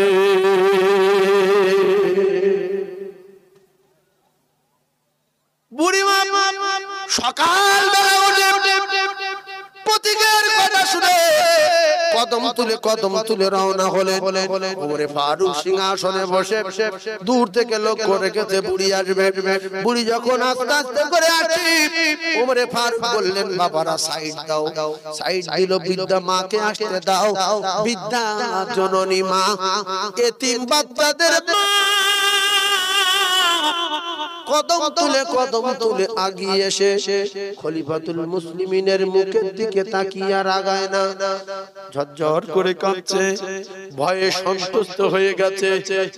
হযরতে ওমর ফারুক বললেন মা, তুমি কেন কাঁদছো? বলছে আমার ক্ষমা করে দাও। বলছে কেন, কি হয়েছে? বলছে বাপ, গত রাতে আমি কত বড় বড় কথা বলেছি, আমি তোমার দেখে চিনতে পেরেছি। তুমি গত রাতে আমার বাড়ি গিয়েছিলে, তুমি খলিফা আমি জানি না। ও বাবা, আমার ক্ষমা করে দাও। শয়তান পর্যন্ত ভয় করত। কলিজার টুকরা ভাইরা আমার, কিতাবে লেখা এক মদ খাওয়া নিষেধ ছিল, আল্লাহর কোরআনে মানা। মদখোর মদের বোতল নিয়ে হেঁটে হেঁটে আসছে। এমন অবস্থায় ওমরে ফারুককে দেখতে পেয়ে পাগল হয়ে গেছে, এক্ষুনি মার্ডার করবে। কাছে তরবারি থাকতো সব সময়। হযরত ওমরে ফারুকের কাছে সব সময় তরবারি, এক্ষুনি মারবে, গ্যারান্টি মারবে। মদের বোতলটা পিছনে লুকিয়ে নিয়েছে। খলিফা দেখতে পেয়েছে মদখোর রেডি, তরবারি মারবো, গিক পর মারবো, কোরআন বিরোধী। মদখোর বলছে আল্লাহ, আমি আপনার গোলাম, আমি আপনার বান্দা। মদিনার খলিফা মদ দেখতে পেয়েছে, আমার মার্ডার করবে, এক্ষুনি মাথা কেটে নেবে। তো আপনি মদের বোতলটা, মদটা দুধ করে দেন। আপনি আমার কথা নেন, আমি কথা দিলাম আল্লাহ আপনি যতদিন বাঁচাবেন এক মুহূর্ত আপনার হুকুমের খেলাফত চলবো না। আর যদি বলেন আমি মেরে দেবো, তাহলে মেরে দেন, ওমর আমার বাঁচাবে না। ওমরে ফারুক বলল হাতে কি? কথা বল। কাছে কি থাকে? তরবারি। ওমরে ফারুকের কাছে কি থাকে? তরবারি। হাতে কি? সত্য বল। বলছে হুজুর দুধ। আল্লাহ করেছে কি না করেছে এখন দেখিনি। পিছনে বোতল, বলছে দুধ। ওর বিশ্বাস হয়ে গেছে আল্লাহ আমার কান্না নেবে। আল্লাহর কাছে যখন মানুষ কাঁদে দিল থেকে, আল্লাহ তার কান্না ফেলে দেয় না, লেয়। মদের বোতল ডাকিনি, বলছে দুধ। হুজুর আমি একটু দুধ খাই, তাই দুধ আমি নিয়ে যাচ্ছি। বলছে দুধের বোতল বার কর। ওমরে ফারুক ভেবে নিয়েছে যেই বার করবে মাথা কেটে দেবো। বার করে বলছে হুজুর এই দেখেন। দেখছে হ্যাঁ দুধের বোতল, মদ নাই। তওবা যদি করার মতো করো, আল্লাহ দরবার থেকে খালি যাবে না। আল্লাহ তওবাকারীকে পছন্দ করে। ও কলিজার যুবকেরা, জনেরা, ঠান্ডা মাথায় তত্ত্ব বোঝার চেষ্টা করুন। আপনাদের কি রাগ হচ্ছে? ওয়াজ শুনে রাগ হচ্ছে কি? আমি তো বিভিন্ন রকমের ওয়াজ করি। তো অনেকদিন পরে আমার শাহজাহান ভাই অনুনয় বিনয় করলো, তাই আসলাম। আর বলছিলাম শাহজাহান, আমি তোমার আব্বার জলসায় যেতে পারিনি একটাই কারণ, আমার যতটুকু সময় দেয় আমি ওয়াজ করি। কেন আব্বা, শাহজাহানের আব্বা খুব ভালোবাসতেন, মোহাব্বত করতেন। ঘটপুকুর মাদ্রাসায় তখন থাকতাম প্রায় সময়, আপনারা তো জানেন ঘটপুকুর মাদ্রাসায় থাকতাম। তো এবছর এই হুজুর বলছিল কারি আব্দুর রহিম সাহেব যে সাইফুল্লাহ সাহেবের মারাত্মক অ্যাক্সিডেন্ট, কান তো 19টা সেলাই, আর যে রক্ত বেরিয়ে গেছে সে আমি আর বলে বোঝাতে পারবো না। তো আল্লাহ পাক আনিয়েছেন বলে আমি আপনাদের খিদমতে এসেছি, আমি আসতে পারিনি। তো আল্লাহ পাক যতটুকু বলাচ্ছেন আমি ততটুকু বলছি, এর বেশি আমি কিন্তু আর বলতে পারবো না। তো রসুল প্রেমিক আপনারা, আল্লাহ প্রেমিক, যদি আপনাদের খারাপ লাগে তাহলে আমি আবার ঘুরিয়ে দেব।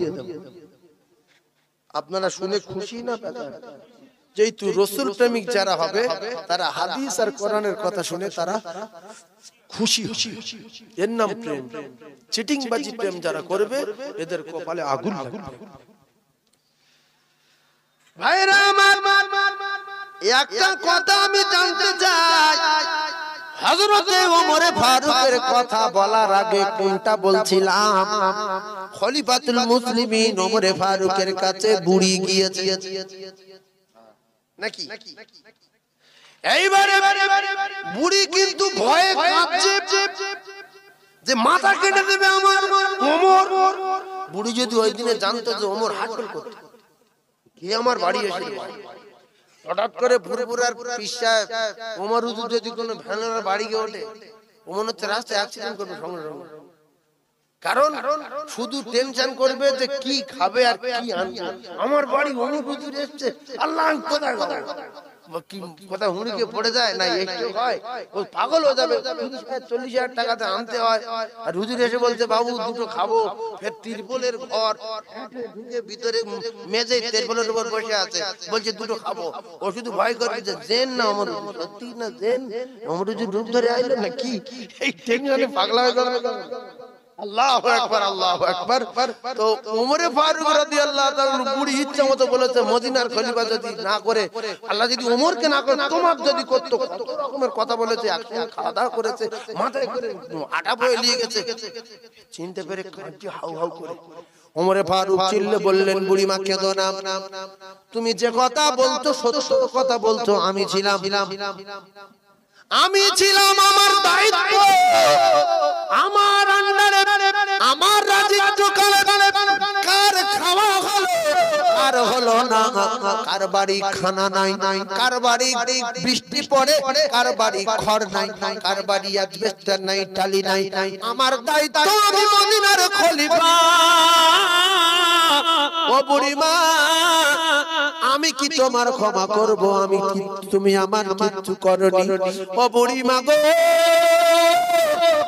গত রাতে যদি আল্লাহ আমার তোমার কাছে নিয়ে না যেত, আর যদি তোমার বাচ্চাগুলো আমার রাজ্যে বাস করে, মদিনার খলিফা আমি যদি আজকে রাতে মারা যেত, খোদার যন্ত্রণায় না খেয়ে আমি খলিফাতুল মুসলিমিন আল্লাহর দরবারে কৈফিয়ত দিতে পারতাম না, আল্লাহর দরবারে কৈফিয়ত দিতে পারতাম না।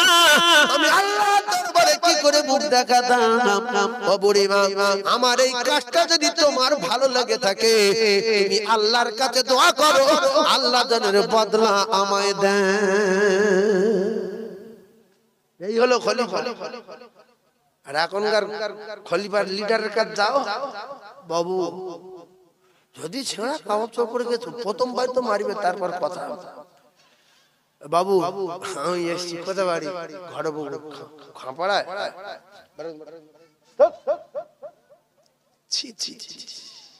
আর ভোটের সময় ওরা এসে,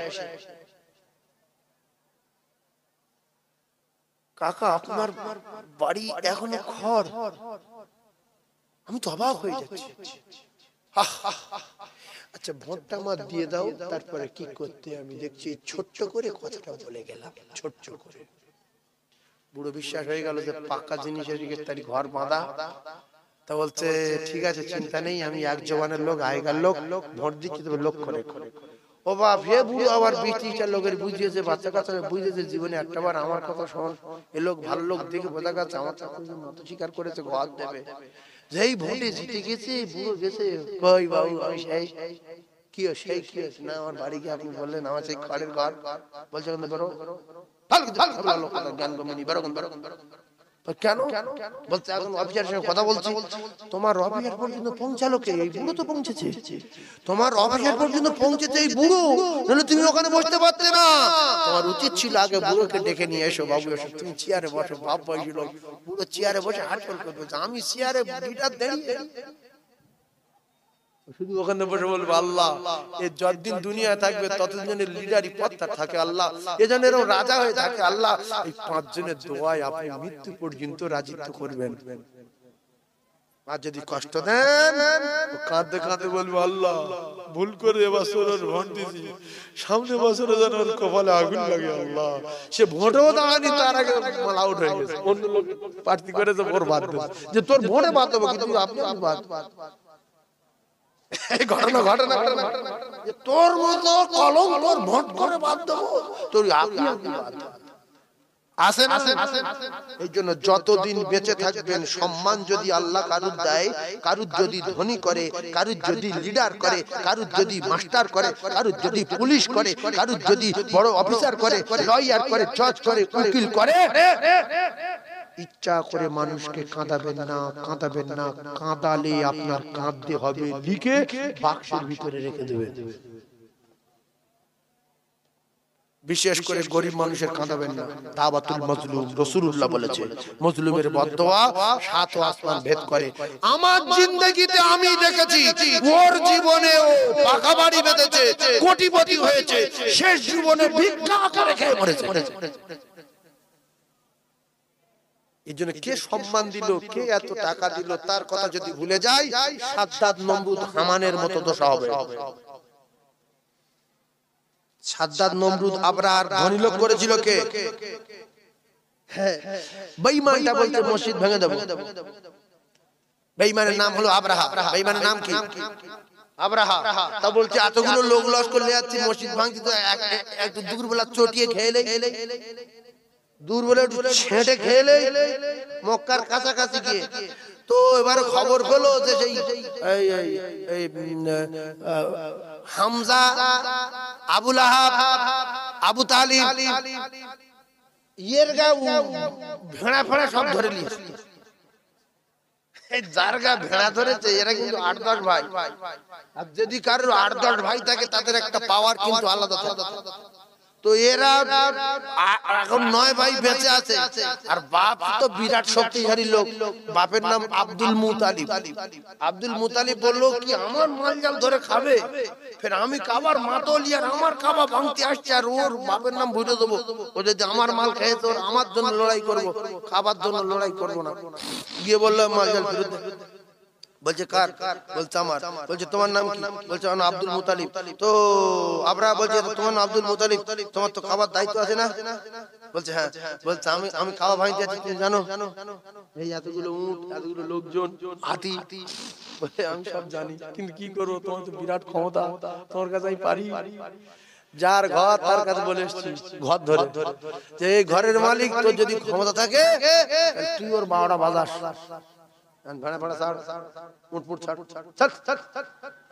তো দেখছি যে আমি বাচ্চা লোকের গরিব মানুষের মাল খাবো, চলে যা। বলছে তাহলে তোর কাছে ভেড়ার দাম বেশি না ছাগলের দাম বেশি না খাবার দাম বেশি? তো বলছে খাবার দাম তো বেশি, কিন্তু তোমার কাছে পারবো না, তাই ভেড়া ভেড়া গুলো লেয়াতে এসছি। আর যার মালিক খাবা সেই খাবার মালিকের বলে এসছি। তো বলছে তোর মালিকের ডাক, আমার সাথে লাগু। মালিক বলছে যে আমি তোর মর বললি তুই মরে যাবি, তোর সঙ্গে লাগবো কি?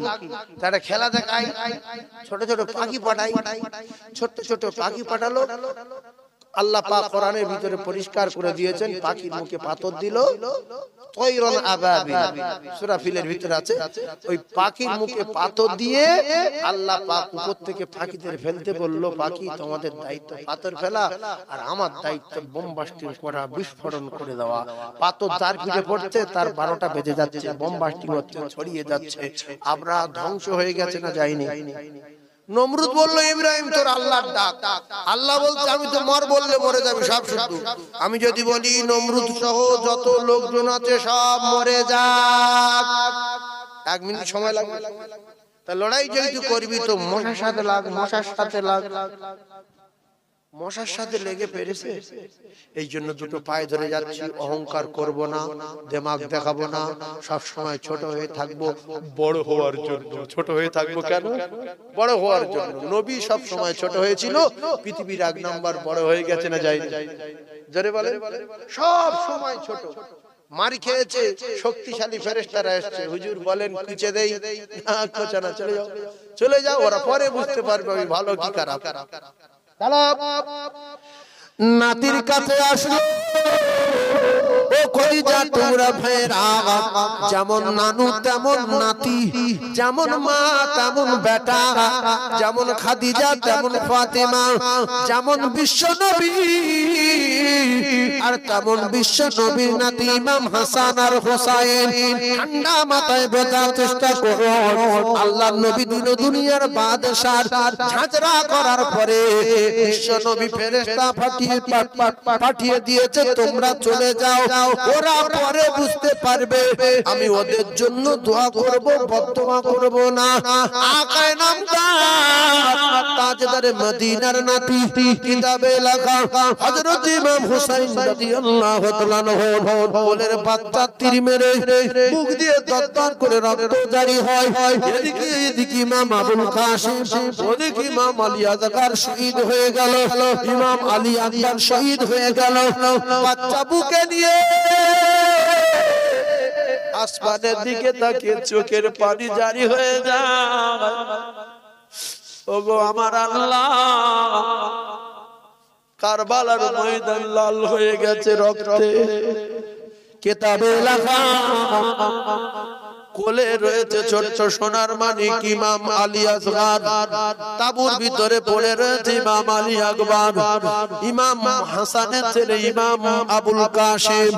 ও কলিজা টুকরারা, জিনেদের বাদশা এসে বলছে, সালাম দিল হযরত ইমাম হুসাইন, সালামের জবাব দিয়ে বললেন, কে আপনি? কারবালার ময়দানে কে? বলছে, আমি তোমার আব্বা জানের, আমি জিনেদের বাদশা, আমি তোমার আব্বা জানের মুরিদ, তোমার আব্বা জান শেরে খোদা আলী, আমি শেরে খোদা আলীর মুরিদ। তুমি এই তোমার এই কষ্ট দেখে, রক্ত দেখে আমি আর সহ্য করতে পারি না, তুমি একটা বার আমার অর্ডার দাও, আমি মুহূর্তের মধ্যে কারবালা সাফ করে দেব, কাফেরের বংশ শেষ করে দেব। ইমাম হুসাইন বললেন, না, আমি আমার নানা জান আমার শেখায়নি, আমি মানুষের মারার অর্ডার দিতে পারবো না। তোমার যদি এত দয়া লাগলো তুমি তো ধলাই করতে পারতে, আমার জিজ্ঞাসা করছো কেন? ও ফেরেশতারা, তোমাদের যদি এত মায়া লাগলো তোমরা তো মেরে দিতে পারতো তাইবের লোকের, নবী জিজ্ঞাসা করছো কেন? আল্লাহ বললেন, ফেরেশতারা তোমরা সহ্য করতে পারো না, তাহলে আমার তরফ থেকে রায় ক্লিয়ার, একবার আমার নবী জিজ্ঞাসা করে মারো, নবী যদি বলে তো তবে। নবী বললেন, হবে না, হবে না, তোমরা চলে যাও। ইমাম হুসাইন বলল, না না না, আমি অর্ডার দেব, তুমি মারবে। কিয়ামতের দিন আমার আল্লাহ যদি বলে, ইমাম হুসাইন তোমার অর্ডারে জিনেদের বাদশা হাজার হাজার মানুষকে কতল করে দিয়েছে, সেদিন আমি কি কৈফিয়ত দেব? সুতরাং মারতে হবে না, চলে যাও, চলে যাও, চলে যাও, আমি ইমাম হুসাইন মারার অর্ডার দিতে পারবো না। অনেক লোক আছে মারামারি বেঁধে গেছে লিডারের সাথে, মারামারি করতে এসে লিডারের জিজ্ঞাসা করছে, আমি ঝাড়ি, তার মানে কেস কামারি তুই দেখাবি। লিডার যদি বলে, না তুই মারবি না, কিন্তু সোজা বাড়ি চলে যে ভাব খারাপ, ফালতু মেরে লাভ নেই, কেস কামারি হলো যাবে না, মারতে নিষেধ করেছে। এই জন্য সে জিজ্ঞেস করেছে, ঝাড়বো? যদি কাছে না আসে ফোন করবে, হ্যালো কাকু যাবো, বলছে তুই যা, কিছু হলে আমি বাকিটা দেখে নেবো। ও আসার কে ছুটবে না, ছুটবে কাকু দেখে নেবো বলেছে। ভাই বিশ্বনবী হাবিবুল্লাহ আকায়ে নামদার তাজদারে মদিনার নীতি হলো, ছোট হলে বড় হওয়া যায়। শেরে খোদা আলী ছোট হয়েছে, পৃথিবীর এক নাম্বার বড় হয়েছে। হযরত ইমাম হাসান হুসাইন ছোট হয়েছে, পৃথিবীর এক নাম্বার বড় হয়েছে। আর আমরা তাদের পা ঘোড়ার পায়ে দুটো সমান না, আমরা এক একজন শের হয়ে গেছি। আচ্ছা, হযরত আলীর সঙ্গে আপনারা যে কজন আছেন যদি একসঙ্গে লাগেন পারবেন? কথা বলে শুধু এরকম চড় মারবে মানুষ বলে আর চিহ্ন পাওয়া যাবে কি বলছে পৃথিবীর যে কোনো জায়গায় ধরার মতো আঁকড়া যদি পেতাম ধরে ধাড়া মেরে দেখতো দুনিয়ার নড়ে কি খাইবারের যুদ্ধে তরবারি নিয়ে একটা মেরেছে একেবারে মানুষ কেটে দু টুকরো দুই পারে পড়ে গিয়ে তরবারি মাটির ভিতরে মুঠো পর্যন্ত ঢুকে গেছে জুলফিকার তার নাম জুলফিকার এই মাঠ দেখে ওইভাবে সব দৌড় মেরে ফেলেছে যে মানুষ না অন্য কিছু মানুষের কোপ মারে হাত কেটে যায় হাত কাটে হাড়ে গিয়ে ঠেকে একদম মারলো মানুষ কেটে দু টুকরো ফের সেই তরবারি এত গতি ছিল মাটির ভিতরে মুঠো পর্যন্ত ঢুকে গেছে আর সেই মেরে তুলে উপরের দিকে তাকিয়ে দেখি সব ছুটছে আর কেউ পড়ে যাচ্ছে কেউ হুমড়ি খাচ্ছে গিয়ে একটা গর্তের ভিতরে ঢুকে দরজা দিয়ে দিয়েছে সেই দরজা একসঙ্গে 70-80 জন লোক ধরে টান মারলে চুল বন্ধ নড়বে না সেইটা দিয়ে নিশ্চিন্তায় দম নিচ্ছে আর মুসলমানেরা কে আসবে কে টানবে গ্রাম লোক আইলে আর টানতে পারবে না বাবা কি সর্বনাশ লোক রে কে কি মারিয়ে ও তো বাঘ রে আর সত্যি বাঘ এইসব আলোচনা করছে হঠাৎ করে ছুটে এসে আর সেই কোপাটের দরজা ধরে এরকম শুধু এরকম ধরে তাই মরে যাবে যে কদিন আছে হাটফল করার সম্ভাবনা নাই যে কি এক হাতে ধরে আছে কি লোক ও তো আর তরবারি মারতে হবে না এবারে কোপাট নিয়ে ঠুকবে পৃথিবীর বাঘ সেই বাঘ আর বাঘের বাচ্চা কলিজার টুকরা হাসান হুসাইন 3 দিন খায়নি হযরত আলী কার চুরি করতে গেছিল রাস্তায় ছিনতাই করছিল শিক্ষা নেন গায়েতে শক্তি আছে লোকের লড়ি দিচ্ছে হে লাবা মাসলাবা চিনিস হ্যাঁ কি হে হযরত আলী 3 দিন খাওয়া নাই যদি মদিনার বাজারে গিয়ে কোনো দোকানদারের বলতে হয় আমার নাম কি বাবু আপনার নাম আলী আমার চিনিস নবী জামাই হাসান হোসেনের আব্বা বলছে বাচ্চা কাচ্চা 3 দিন খাওয়া নাই 1 বস্তা ডাল 1 বস্তা চাল 3 বস্তা আটা মাথায় করলে 15 মিনিটের মধ্যে আমার বাড়ি দিয়ে সব ছুটতো না জোরে বলেন যদি এরকম করতো পৃথিবীর 1 নাম্বার জান্নাতের টিকিটটা পেত না দুনিয়া সিজনুল মুমিনিন আল্লাহ নবী বলেন যারা মুমিন হবে এরা দুনিয়া সুখ পাবে না এরা দুনিয়ায় কারাগারের মতো থাকবে এরা জেলখানার মতো থাকবে ওয়া জান্নাতুল কাফির যারা টাকা পাওয়ার পরে মাল পাওয়ার পরে দৌলত পাওয়ার পরে সম্পদ পাওয়ার পরে যারা মালিককে ভুলে গিয়ে ইচ্ছা মতো চলে এই সমস্ত পৃথিবীর জমিনের মানুষ ওয়া জান্নাতুল কাফির এতে জান্নাত নাই এই সমস্ত মানুষের জন্য দুনিয়া হলো জান্নাত তাই কিছু মানুষ আছে দেখা যায় ইচ্ছা মতো দুনিয়ার উপরে চলে নামাজ নাই রোজা নাই যত কুকাজ ওয়াকাজ নোংরা কাজ সব তার ভিতরে আছে ও কলিজা টুকরা ভাইরা শুক্রবারে মসজিদে যায় না 5 ওয়াক্ত নামাজে যায় না শুধু রিল্যাক্স করে কখনো এখানে কখনো সেখানে আল্লাহ রাসূল বললেন ওয়া জান্নাতুল কাফির ওর জন্য দুনিয়া হলো জান্নাত মুমিন যারা হবে যত ধনী লোক হোক ফজরের সময় নামাজ পড়তে যাবে জোহরের সময় নামাজ পড়তে যাবে দোকান বন্ধ করে নামাজ পড়তে যাবে মাগরিবের সময় দোকান বন্ধ করে নামাজ পড়তে যাবে কারণ এ জানে দুনিয়া থাকার জায়গা না এই জমি জায়গা যে দেখছি আমার এগুলো আমার হবে না দোকান দেখছি আমার এ দোকানও আমার হবে না এত টাকাই কামাই করছি টাকা আমার সঙ্গে যাবে না কেন কাফন পরানো হবে কাফনের পকেট তো থাকবে না কেউ যদি কাফনের ভিতরে 2 কোটি টাকা ঢুকিয়ে দেয় ফেরেশতারাও নেবে না আর টাকা দেওয়ার কথা বললে খবরা গুলো হয়ে যাবে কেউ ঠকাতে পারবে না তাই দুটো পায়ে ধরে বলছি আজ থেকে শপথ করুন পাঁচ ওয়াক্ত নামাজ পড়বো, গীবত করব না, দোকানে বসে বসে যে দোকানে এলসিডি আছে ওই দোকানে চা খাবো না, শপথ করুন। ওর মনের গন্ডগোল, যে নামাজ পড়তে যাচ্ছে এর মনের গন্ডগোল। যদি বলেন কেন, ওই দোকানদার এলসিডি রেখেছে মানে যে লোক এই এলসিডি টানে আসবে। ওরে মুসলমানের বাচ্চা, তোর দিলে যদি এটাই থাকতো এলসিডি খরিদ্দার টানতে পারে না, খরিদ্দার পাঠায় আমার আল্লাহ। আর এ লোক অজুহাত দেখাচ্ছে নামাজ পড়ে, একটা কঠিন তত্ত্ব দিচ্ছি শুনলেন, নামাজ পড়ে অজুহাত দেখাচ্ছে যে আমি চা খেতে এসেছি। চা পড়ে যাচ্ছে, শুধু সে ও বাবা কি সুন্দর মেয়ে রে, বাবা দেখতে দে, বাবা কি সুন্দর দেখতে রে। হায় হায় হায় হায় হায়, আল্লাহ রাসূল বলেন ঠান্ডা মাথায় শোনেন, কেউ যদি নামাজ ভালো করে বোঝার চেষ্টা করেন, কেউ যদি ফজরের নামাজ পড়বো বলে বাড়ি থেকে মসজিদ পর্যন্ত যায়, কদমে নেকি লেখা বন্ধ হয় না। আর নামাজ পড়ে যতক্ষণ বাড়ি না পৌঁছায় ততক্ষণ নেকি লেখা হয়। যদি বিয়ারা জায়গায় ঢুকে যায় নেকি লেখা বন্ধ হয়ে যায়।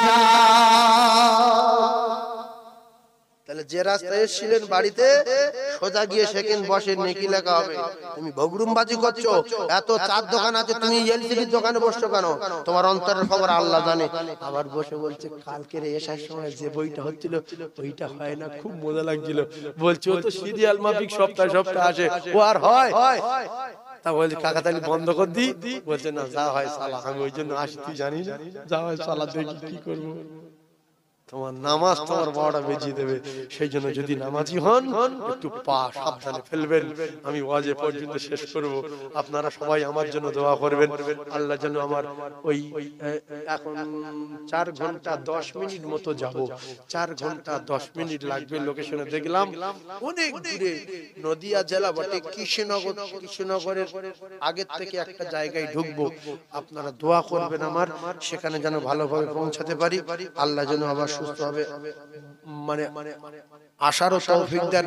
সকলে বলেন আমিন। একটু আমিন বলে জোরে বলেন আল্লাহুম্মা আমিন। আপনারা রাগ করবেন না, একটা জিনিস মাথায় রাখবেন, 5 ওয়াক্ত নামাজ পড়বো, গীবত করব না, এটা মনে থাকবে। গীবত করব না, গীবত করব না, ফিতনা করব না। আর কেউ যদি আমার পিছনে কোনো কথা বলে, আমি প্রথমে তার জিজ্ঞাসা করব, প্রথমে তার কি করব? জিজ্ঞাসা করব। গিন্নি বলছে হ্যাঁ ঠিক আছে বিশ্বাস করলাম আমি তোর কথা, কিন্তু আমি ছোট ভাই জিজ্ঞাসা করব, যাই কচি তুই এরকম বলেছিস? তা বলবি কেন ভাইজান আমি তোমার এরকম বলবো না, তোর ভাবি বলছিল চল তোর ভাবির কাছে যাই। ভাবি তখন বলবে যে আমি তোমার সঙ্গে ইয়ার কি বেরিয়েছি, দেখি তুমি কি বলো, তুমি সত্যি সত্যি বলেছো। এ ভাই তুই কিছু মনে করেন ইয়ার কি মাথা মোটা লোক রে। তাকে এই কথা জিজ্ঞাসা না করলে মৃত্যু পর্যন্ত আপনি ভাইয়ের সঙ্গে চলতেন না। নিজের ফাঁদে নিজে পড়লো, ছোট ভাইয়ের কাছে ভাবিটা শত্রু হয়ে গেল যে তুই জাতির কলঙ্ক। সেজন্য জিজ্ঞাসা, মার্ডার করার আগে আমাদের একটা কথা বলে নেবেন, মার্ডার করার আগে একটা কথা বলে নেবেন। আল্লাহ আমাদের সকলের শোনা বলার চেয়ে বেশি বেশি করে আমল করবার মতো তৌফিক দেন, বলেন আমিন। আর একটু জোরে বলেন আমিন। আমি একটু দোয়া করব।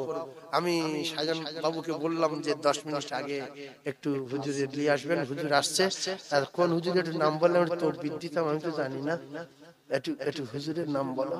ফুরফুরার থেকে আসছে তো সম্মান আছে, ফুরফুরা পীর সাহেব নাকি? হ্যাঁ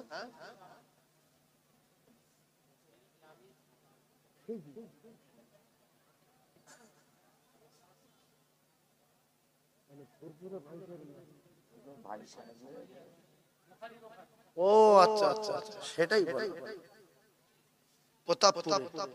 আচ্ছা আচ্ছা, যাই হোক ভাই, আল্লাহ আমাদের প্রত্যেককে শোনা এবং বলার চেয়ে বেশি বেশি করে আমল করার তৌফিক দান করেন। কি নামটা বললে বলো? আবাদ, আবান, সৈয়দ লাবিব আবান। বাবা আমরা নতুন নাম শুনছি আর নতুন আমাদের খিদমতে আসছে, জান ভরে ওয়াজ শুনবো সবাই ইনশাআল্লাহ। তাকবীর দেন, নারে তাকবীর। আরো জোরে বলেন নারে তাকবীর। জনাব ভাইজান হুজুর কিবলা, জনাব ভাইজান হুজুর কিবলা, সিলসিলায়ে হক মুজাদ্দিদুজ জামান, সিলসিলা হক মুজাদ্দিদুজ জামান। নারে তাকবীর। একবার কলমা পড়েন লা ইলাহা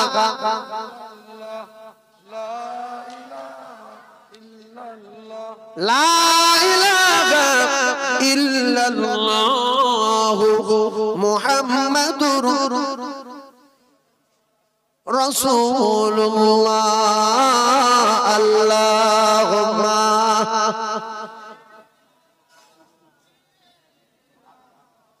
হুজুর কিবলা আসছেন আপনাদের খিদমতে, কোরআন হাদিসের অনুকূলে ওয়াজ নসিহত করবেন।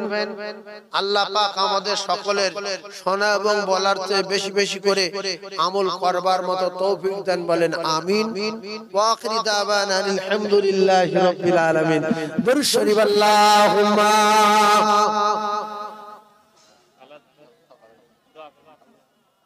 এটা তাকবীর দেন, নারে তাকবীর। সকলে মিলেমিশে দেন না, নারে তাকবীর। সিলসিলা হক ফুরফুরা।